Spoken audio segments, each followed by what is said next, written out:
শোনো, নিজের মুখ বন্ধ করো আর নীরব অবস্থান করো, ঠিক যেমন বন্ধ থাকে ঝিনুকের আবরণ।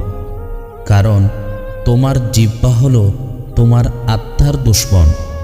হে বন্ধু, যখন তোমার উষ্ণতাকে নিশ্চুপ, তখন হৃদয় সহস্র জিহ্বায় সরব হয়।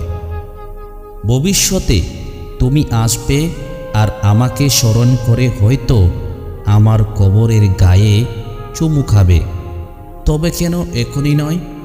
এই যে আমি সেই ভবিষ্যতের একই ব্যক্তি। যেটা হয়নি সেটা নিয়ে দুঃখ করো না। কিছু ঘটনা ঘটে অনাগত দুর্যোগকে থামিয়ে দেওয়ার জন্য।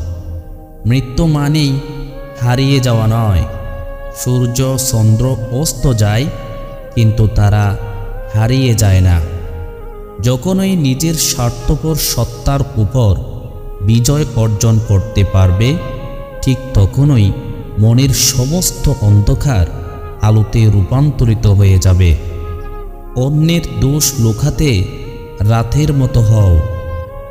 সুন্দর ও উত্তম দিন তোমার কাছে আসবে না, বরং তোমার ওই এমন দিনের প্রতি অগ্রসর হওয়া উচিত। তোমায় যা দেওয়া হয়েছে, মৃত্যু তা কেড়ে নেবার আগেই তোমার যা দেয়ার আছে দান করো। যখন তুমি ক্রোধের অবয়ব দেখতে পাও, তার গভীরে লক্ষ্য করো, সেটা তুমি দম্ভের অবয়ব দেখতে পাবে।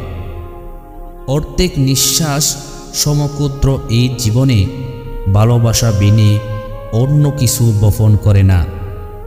যদি লোকে তোমাকে ভুল বুঝে, তবে বিচলিত হয়েও না। তোমার কথা হয়তো তারা শুনে, কিন্তু তাদের মনে যা আসে তা সম্পূর্ণ তাদের মনোপ্রসূত চিন্তা। যারা তোমাকে পছন্দ করে না, তাদেরকে নিয়ে কখনো ভাবতে যেও না।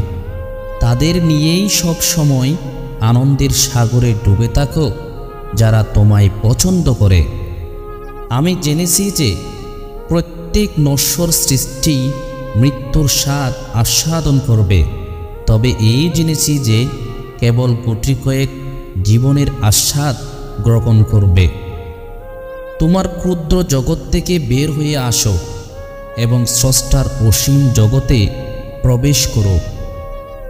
সব শেষে আমরা সবাই একদিন মৃত্যুর স্বাদ ভোগ করব, কিন্তু জীবনে চলার পথে সাবধান থাকবে, যেন কোনো মানুষের হৃদয়ে আঘাত না করো।